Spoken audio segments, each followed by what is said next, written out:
Amin. Sambil masih berdiri, saya akan bacakan pembacaan firman Tuhan hari ini dari Amsal 3 ayat 19 sampai 26 dan dilanjutkan Amsal 9 ayat 10.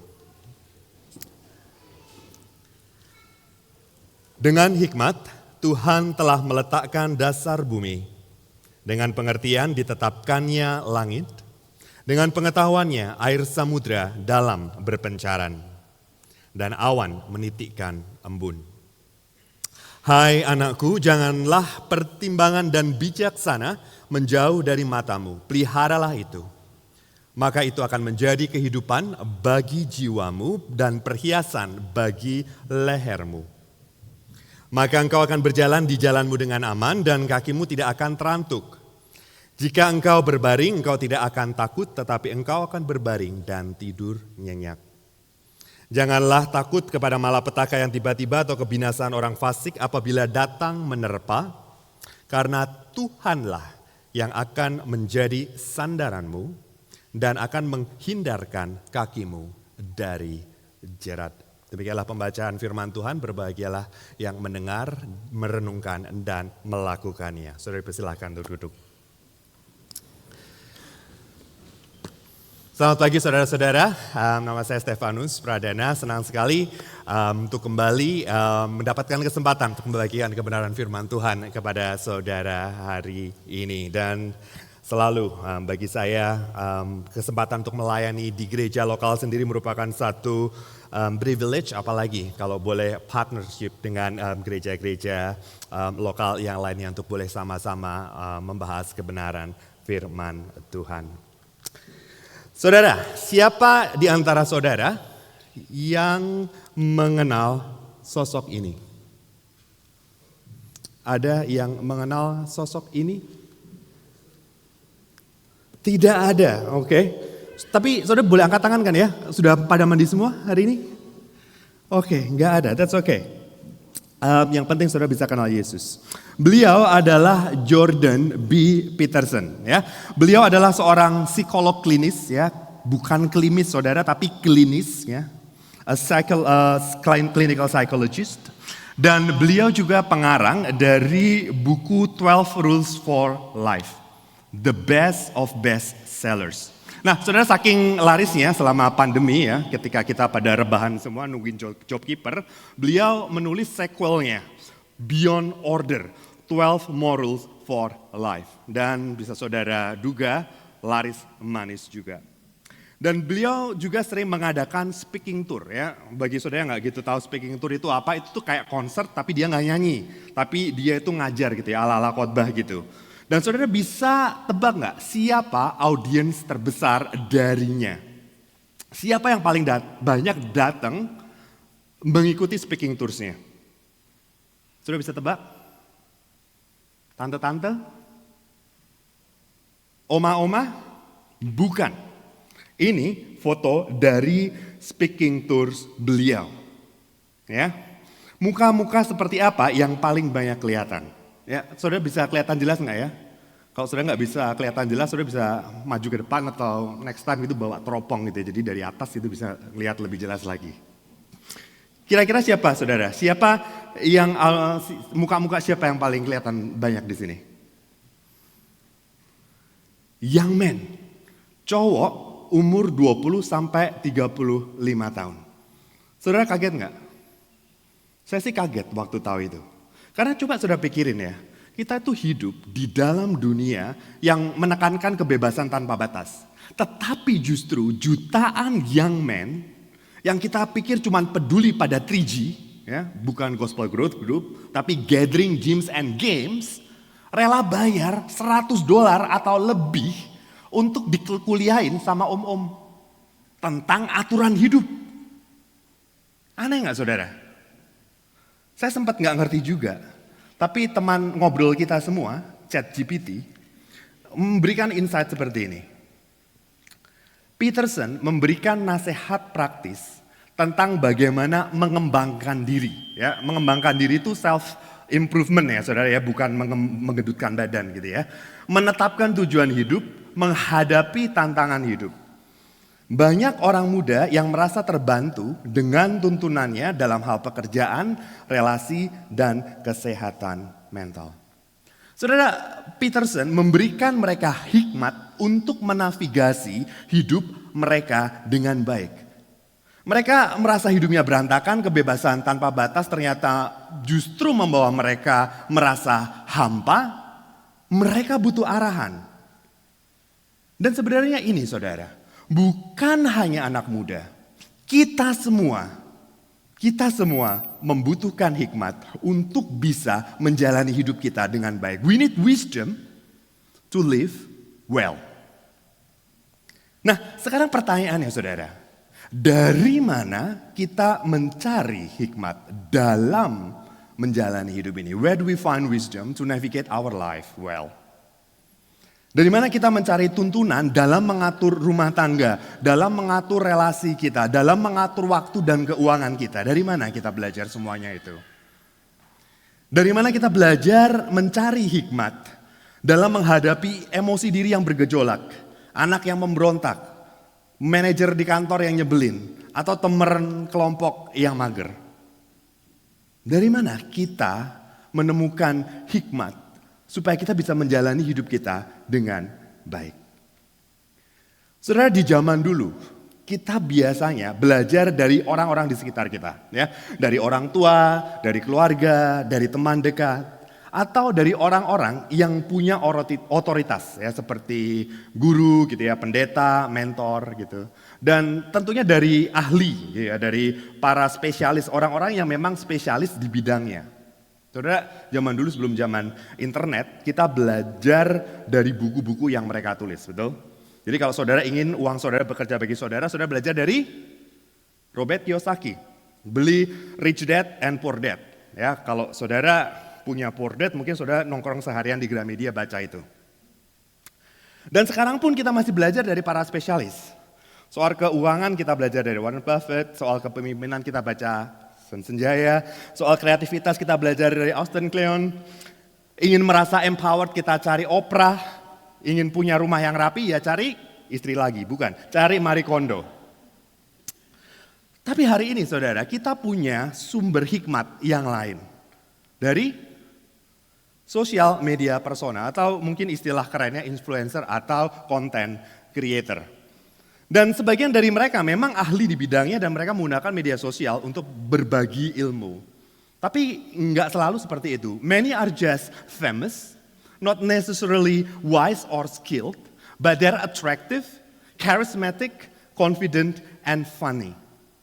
Jadi mereka tuh suka posting quotes gitu ya, meme, story, or shorts gitu ya. Bagi yang nggak tahu, yang nggak familiar, shorts itu bukan celana pendek ya saudara, tapi klip YouTube short yang pendek-pendek gitu.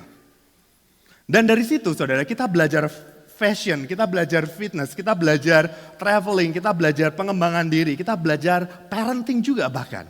Gentle parenting anyone? Saudara pernah nggak lihat postingan kayak gini? Unfortunately saya hide postingnya jadi nggak kelihatan di situ. Jadi pernah nggak saudara lihat postingan kayak gini misalnya nih ya. Kematangan emosional adalah ketika kamu bisa santai membiarkan orang lain salah. Kamu akan kelelahan kalau terus-menerus berusaha meyakinkan orang yang nggak mau melihat dari sudut pandangmu. Ya, seringkali kan saudara baca tuh kan quote-quotes kayak gitu. Dan ketika saudara baca di Instagram, saudara langsung mengangguk-angguk. Iya benar juga gitu. Jadi kalau saudara ada beda pendapat dengan saya gitu ya, saudara akan cuman senyum dan bilang, betul kok, matahari memang terbit dari barat, see you next week.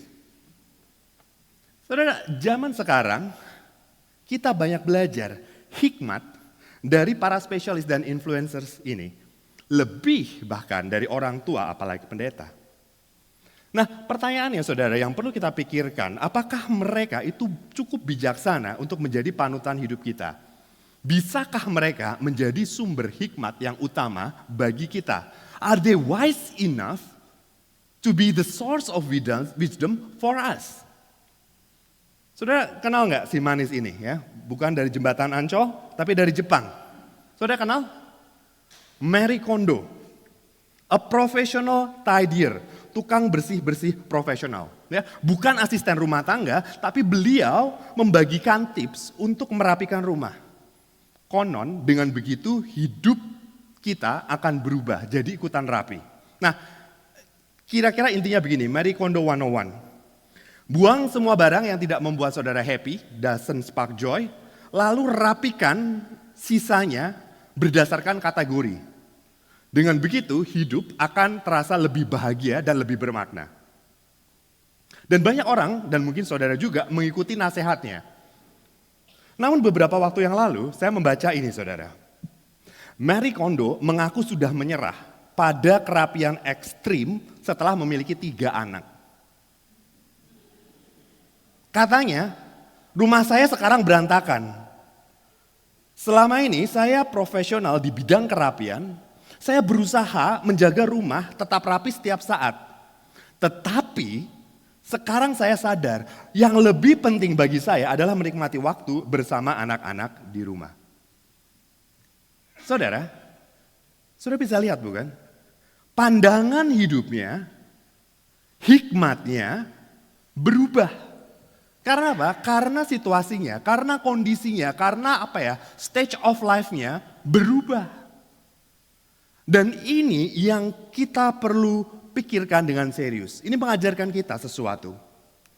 Bahwa para ahli, para expert, para influencer itu sama kayak kita. Mereka itu masih berusaha meraba-raba, berusaha mencari tahu bagaimana harus menjalani kehidupan ini dengan baik. Just like us, they're trying to figure out how life works. Dan apa yang mereka bagikan seringkali hanya bersifat tentatif. Saudara tahu tentatif itu ya, sementara. Bukan merupakan kesimpulan yang tetap, definitif. Kebenaran yang selalu benar selamanya.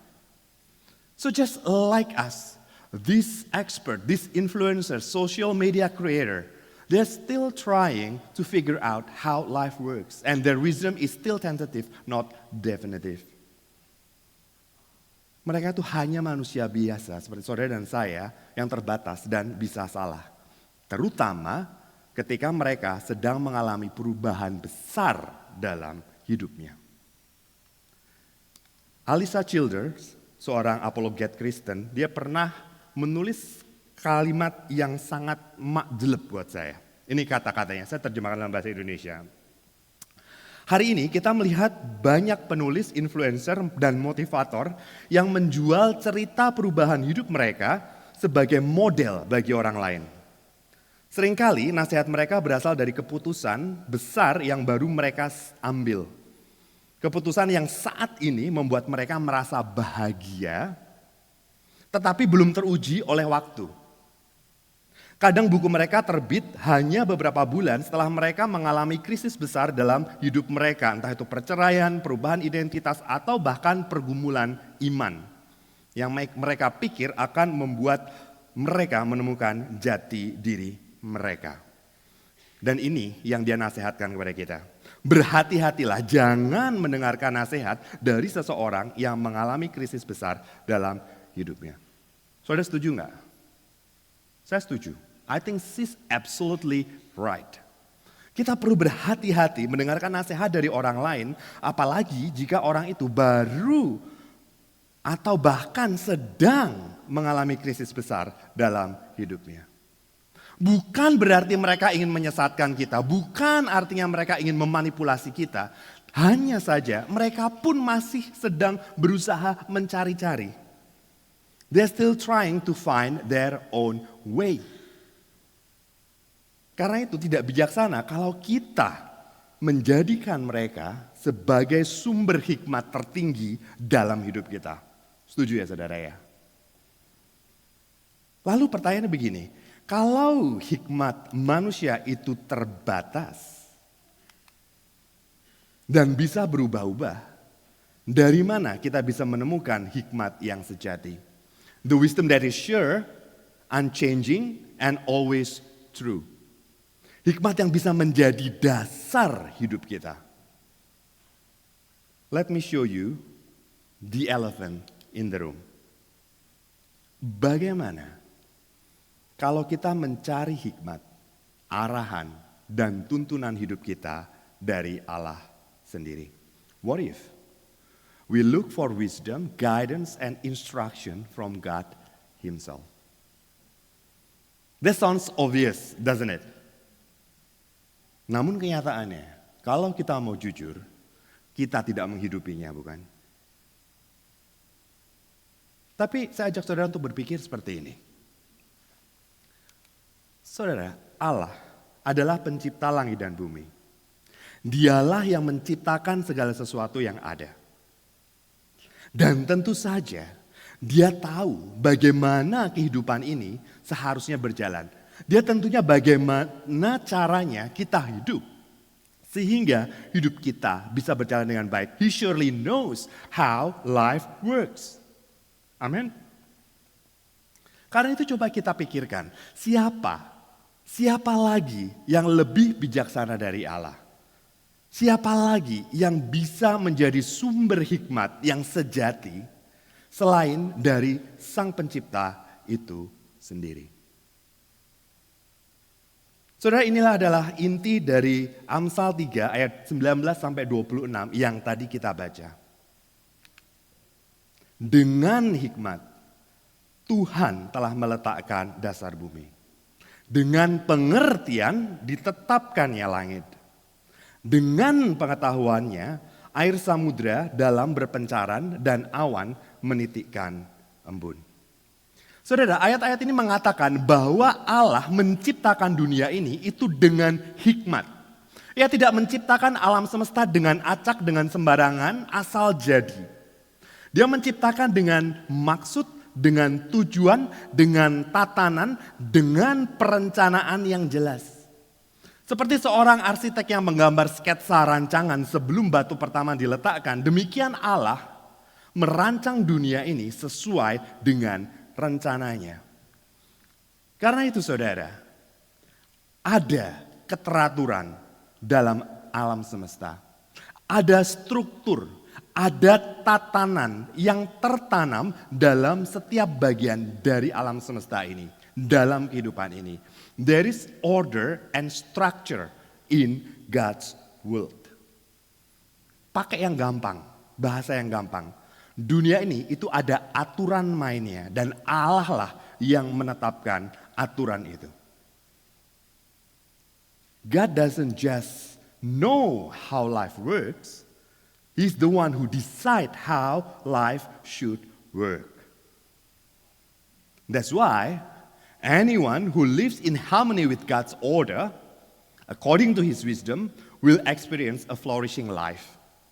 Itulah sebabnya siapapun yang hidup menurut aturan main Tuhan akan mengalami kehidupan yang baik.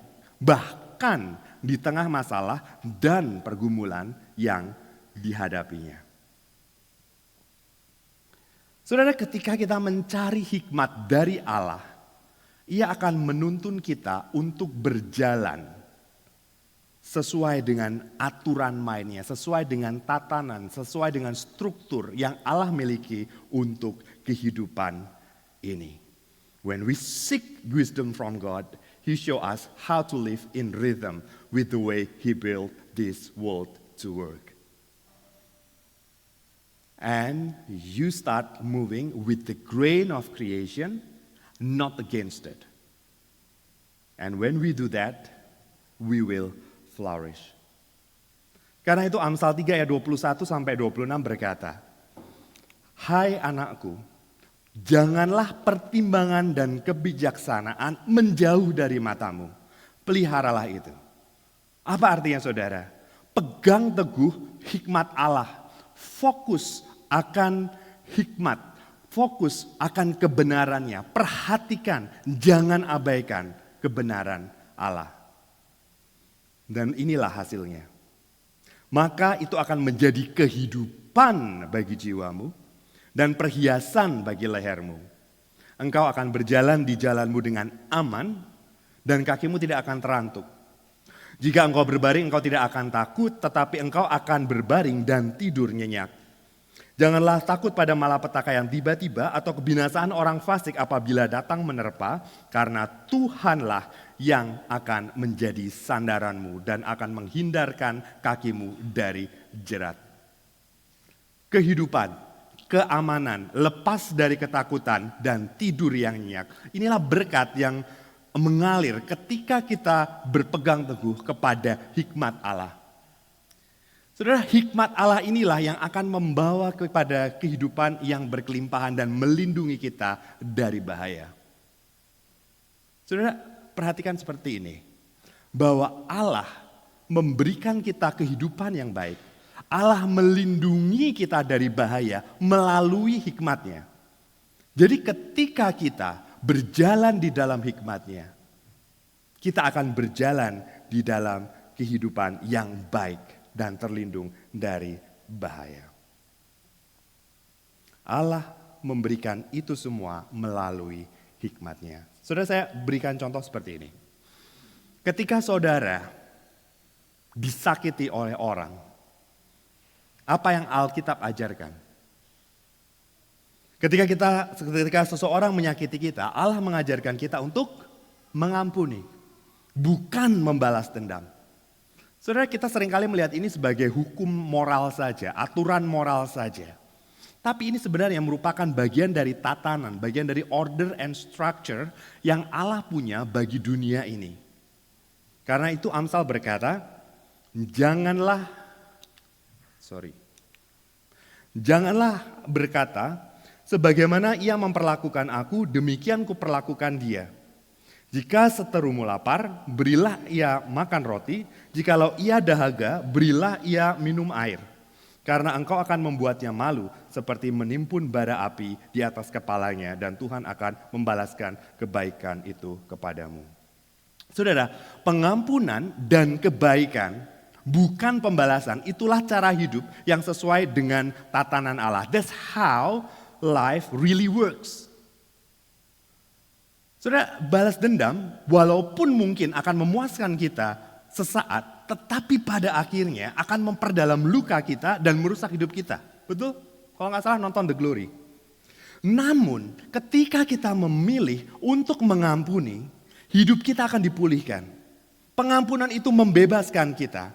Jadi ketika kita mengampuni, ini bukan saja merupakan suatu tindakan yang benar, tetapi itu sesuatu yang baik bagi kita. Karena ketika kita mengampuni, kita hidup sejalan dengan hikmat Allah.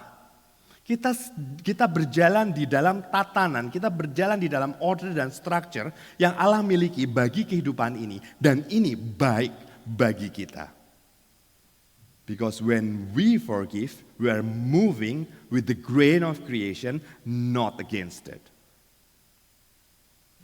Saudara, itulah sebabnya Allah harus menjadi sumber utama hikmat bagi hidup kita.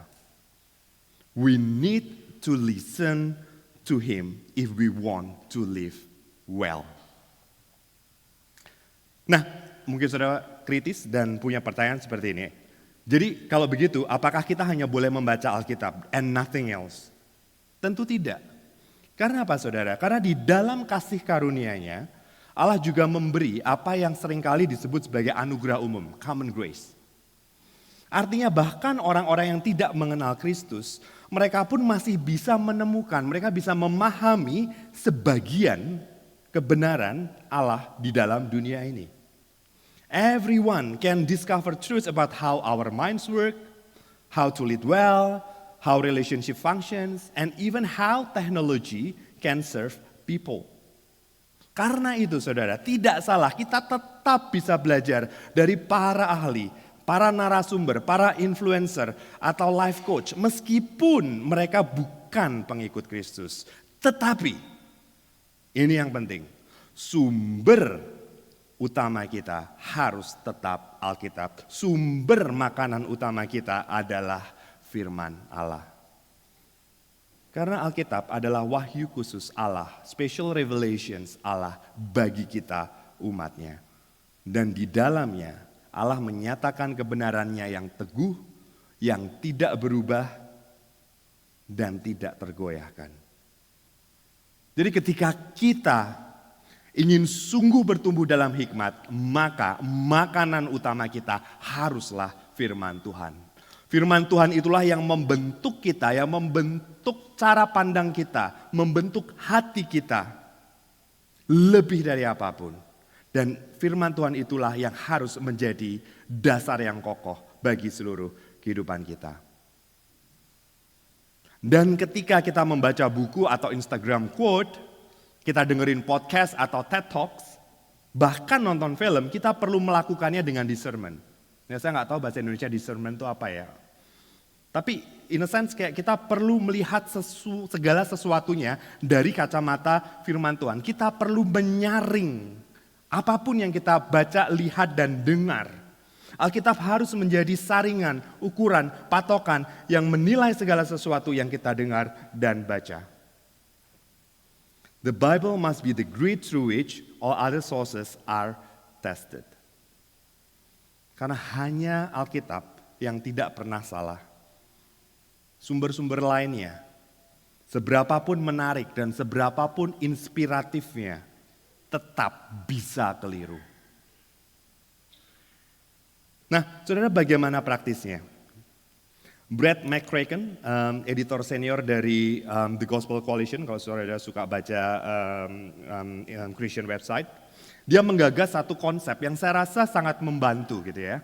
Dia menyebutnya piramida hikmat, the wisdom pyramid. Ini agak-agak mirip seperti food pyramid, nggak tahu waktu dulu saya IPA diajarin seperti ini. Tapi ini berbicara mengenai hikmat. Jadi kalau sudah baca dari slides gitu ya, di bagian paling bawah, fondasi yang paling dasar adalah Alkitab. Disitulah hikmat yang sejati dimulai. Firman Allah adalah batu karang kita, roti hidup yang kita perlukan setiap hari. Segala sesuatunya harus dibangun di atas dasar kebenaran firman Tuhan. Dan lapisan berikutnya adalah gereja dan tradisinya. Saudara, gereja lokal seperti ACC ini menghubungkan kita dengan begitu banyak orang-orang yang bijaksana, yang kita bisa ajakin ngobrol, diskusi, tukar pikiran, kita bisa belajar banyak dari pengalaman mereka dalam banyak hal. Karena itu saudara, jangan datang langsung pulang gitu. Kita bisa bersekutu bersama-sama dan ikut gitu ya, kelompok kecil 3G tadi itu. Sehingga kita bisa belajar dari satu sama yang lain. Dan selain itu, tradisi gereja itu juga merupakan sumber kebenaran yang telah teruji oleh waktu. Merupakan warisan iman dari generasi ke generasi. Makanya kita setiap kebaktian, saudara menyampaikan pengakuan iman rasuli. Itu merupakan kebenaran yang sudah teruji oleh waktu, warisan iman dari generasi ke generasi. Dan setelah itu saudara, ada alam dan keindahan ciptaan. Jadi Allah juga berbicara kepada kita saudara melalui alam semesta ciptaannya. Kalau saudara familiar dengan Mazmur 19, Mazmur 19 berkata, langit menceritakan kemuliaan Allah dan cakrawala memberitakan pekerjaan tangannya. Saudara, ada hal-hal tentang Allah yang tidak dapat dikatakan dan dijelaskan dengan kata-kata. Tapi kita bisa rasakan. Captured our heart and imagination melalui keindahan alam semesta. Matahari yang terbenam, deru ombak di pantai gitu ya, atau pemandangan gunung-gunung yang megah. Lapisan di atas berikutnya adalah buku-buku. Ya, saudara, membaca buku menuntut kedisiplinan, bukan? Di zaman serba cepat sekarang ini, rentang perhatian kita, attention span kita itu semakin pendek. Boro-boro baca buku sejam, kita nonton 1 jam pun nggak kuat kan kita, distracted. Makanya kita lebih suka bacaan ringkasan singkat gitu ya, masuk from ChatGPT, please provide me a paragraph summary of this book gitu. Tapi ada benefit ketika kita meluangkan waktu untuk slow down, membaca, merenungkan dan mencerna buku-buku yang berkualitas dan teruji oleh waktu. Dan di atas piramida itu, bagian-bagian atas adalah sumber online gitu ya. Situs website, artikel, Google, Wikipedia, bahkan ChatGPT. Bisa berguna. Apalagi kalau isinya direkomendasikan oleh orang-orang bijaksana, tetapi itu bukan prioritas kita. Dan yang paling atas di puncak piramida itu adalah media sosial, ya, Instagram, TikTok dan sebagainya. Saudara, kalau sudah perhatikan di sini, di bagian dasar piramid itu, kita memiliki kebenaran yang paling akurat. Kebenaran yang paling dapat diandalkan. Firman Tuhan. Ini langsung ya kalau kita ngomong soal Alkitab gitu, itu langsung dikomunikasikan Allah kepada kita, God breathed. Dan semakin kita naik ke atas, kualitas kebenarannya itu berkurang keakurasiannya. Kualitas kebenarannya semakin kabur. Bahkan di tingkat paling atas, apa yang seringkali kita lihat di sosial media, itu lebih ditentukan oleh apa saudara? Algoritma, bukan kebenaran. Dan di atas sana kita mungkin masih bisa menemukan hikmat, tetapi kita perlu bekerja keras untuk membedakan mana yang benar, mana yang salah. Mana yang hikmat, mana yang kebodohan. Mana yang kekal, mana yang sementara. Karena itu saudara, di bagian bawah itu, di bagian bawah piramida, itulah yang harus menjadi prioritas kita. We should spend most of our time and energy there. Dan lapisan yang atas bukannya nggak guna, bukannya irrelevant, tapi tidak bisa menjadi fondasi kehidupan kita. The right foundation doesn't make what stands above it irrelevant, but it makes everything above it structurally sound. Ketika kita punya fondasi yang benar, ketika kita mengenal sungguh-sungguh akan hikmat Allah, maka kita akan mampu. Ketika kita membaca itu semua, kita mampu memisahkan ini benar, ini salah, ini baik bagi kita, ini yang akhir merusak hidup kita. Kita bisa melihat semuanya itu dengan jelas. Satu dari begitu banyak aplikasi yang praktis dari sini saudara. Yang kita bisa, yang sederhana dan kita bisa lakukan. Bible before internet. Kalau kita bangun tidur, biasanya kita pegang apa saudara? Tangan pasangan kita? Bukan, handphone kan? Alarmnya di situ. Nah tapi pertanyaan begini, bagaimana kalau kita memulai hari kita dengan membaca firman Tuhan sebelum kita scrolling anything? Saudara tahu tujuannya apa? Ketika kita memulai hari kita dengan membaca firman Tuhan, harapannya pikiran kita itu dipenuhi oleh firman Tuhan dan itu yang akan menjadi senjata kita untuk menyaring informasi apapun yang kita baca di internet, di sosial media. Tidak mudah bukan? Karena masalah kita hari ini, kita itu balik piramidanya. Kita lebih suka lapisan yang paling atas dan menjadikan fondasi dalam kehidupan kita. Kalau kita mau jujur, waktu kita yang paling banyak sehari-hari itu ada di mana? Dua lapisan atas kan? Karena apa? Karena yang sering kita temukan di atas itu, seringkali itu lebih pas dengan perasaan kita, dengan keinginan kita yang berdosa. Lebih resonate with our instinct and our sinful nature. Misalnya nih saudara lagi kesel dengan teman, lalu scrolling gitu ya. Ada quote gitu, kalau ada teman yang menyakitimu, tinggalkan aja, cut him off. Kamu tidak perlu orang seperti itu dalam hidupmu. Insting saudara apa saudara? Bener banget, ya kan? Effortless. Sedangkan ketika kita baca firman Tuhan, kita malah ditantang untuk mengampuni, bukan? Dan biasanya kita nggak suka. Ini counterintuitive dengan insting perasaan kita dan berat untuk dilakukan, bukan? Makanya yang kita suka, ya udah di atas itu berdua. Kita jadikan itu fondasi dalam kehidupan kita. Tapi ketika kita lakukan itu, cepat atau lambat hidup kita akan hancur. Karena apa? Ketika kita tidak hidup berdasarkan hikmat Allah, itu akan membawa kita kepada kehancuran. Karena itu saudara, kalau kita sungguh ingin menjadi orang yang bijaksana, people who can navigate our life well, kita harus mulai dari Allah. Kita harus memulai dengan takut akan Tuhan. Amsal 9 ayat 10 berkata seperti ini. Permulaan hikmat adalah takut akan Tuhan dan mengenal yang Maha Kudus adalah pengertian. If we want to live well, we must have a heart that fears God. Saudara, seringkali ketika kita mendengar kata takut gitu ya, yang terbayang adalah sesuatu yang negatif, bukan? Kayak takut akan binatang buas gitu, takut akan orang yang akan menyakiti kita, atau takut akan segala macam bahaya itu. Tetapi bukan takut seperti itu yang Alkitab maksudkan. Takut akan Tuhan itu bukan berarti kita hidup dalam konstan teror atau ketakutan akan Allah. Seolah Allah itu kayak bos-bos mafia di film-film Hong Kong. Tetapi ketika kita berkata kita perlu takut akan Tuhan, kita punya perasaan yang kagum. Perasaan kagum yang mendalam kepada Allah. We respect God as God. And we treat Him as He deserve. Dan apa yang Allah deserve?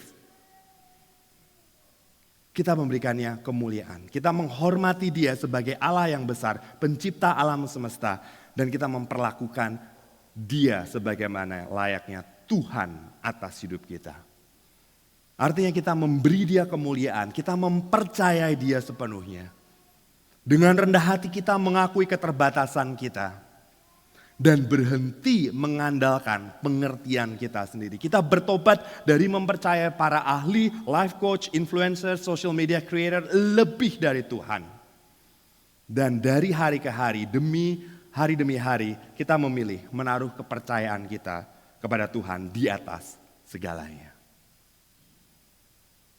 Saudara, kabar baiknya saudara, Tuhan itu adalah Allah yang sungguh layak dipercaya. Karena Dia bukan hanya sekedar pencipta segala sesuatu, tapi Dia adalah penebus. Kita semua saudara tanpa terkecuali pernah hidup dalam kebodohan. Kita seperti domba yang tersesat, kita masing-masing memilih jalannya sendiri. Kita menantang rancangan Allah yang baik. Namun Allah tidak membiarkan kita pergi begitu saja. Dia mengejar kita dan Dia mengejar kita sampai ke salib. Dan di atas kayu salib itulah Yesus menanggung seluruh dosa kita, seluruh kebodohan kita. Dia menggantikan kita supaya kita beroleh hidup. Karena itu Dia bisa dipercaya. Karena Dia sudah begitu mengasihi kita sampai Ia rela memberikan hidupnya bagi kita. Dan saudara, ketika kita menyadari apa yang Yesus lakukan bagi kita, ketika kita melihat kasih-Nya yang besar yang tercurah di atas kayu salib, hati kita mulai punya rasa takut akan Tuhan. Kita mulai kagum akan kebaikannya, kita kagum akan pengorbanannya. Our heart begin to fear Him rightly. Not with terror, but with awe. Not with dread, but with devotion. Dan ketika hati kita percaya, ketika kita takut akan Tuhan, kita mulai mendengarkan Dia. Saudara, kalau saudara nggak percaya sama saya gitu, misalnya saya tipu saudara ya, minta uang 100 nggak pernah dibalikin gitu. Minggu depannya saya khotbah lagi, saudara dengerin saya nggak? Enggak kan? Kenapa? Karena saudara nggak mempercayai saya. Tetapi Tuhan itu bisa dipercaya. Dan ketika kita bisa melihat itu, ketika kita punya rasa takut akan Tuhan, kita akan belajar mulai mendengarkan Dia. Dan kita mau mulai menaati Dia, bahkan ketika apa yang Ia katakan, itu kedengarannya gak masuk akal. Berbeda dengan insting kita. Kita baru mulai percaya bahwa hikmat-Nya itu lebih baik, lebih bijaksana daripada jalan dunia, bahkan dari jalan yang kita punyai. Dan dengan begitu kita mulai hidup menurut hikmat-Nya. Menurut structure, tatanan yang Allah rancang bagi kehidupan ini.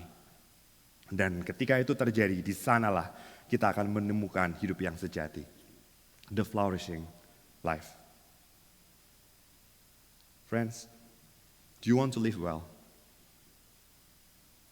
Listen to God above all. Dengarkan Tuhan, cari hikmat dari Dia lebih dari apapun. Fear Him. Trust His wisdom more than anything in this world. And build your life upon His word. Dan bangunlah hidup kita dari kebenaran firman-Nya. For God leads us to a flourishing life through His wisdom. Mari kita berdoa.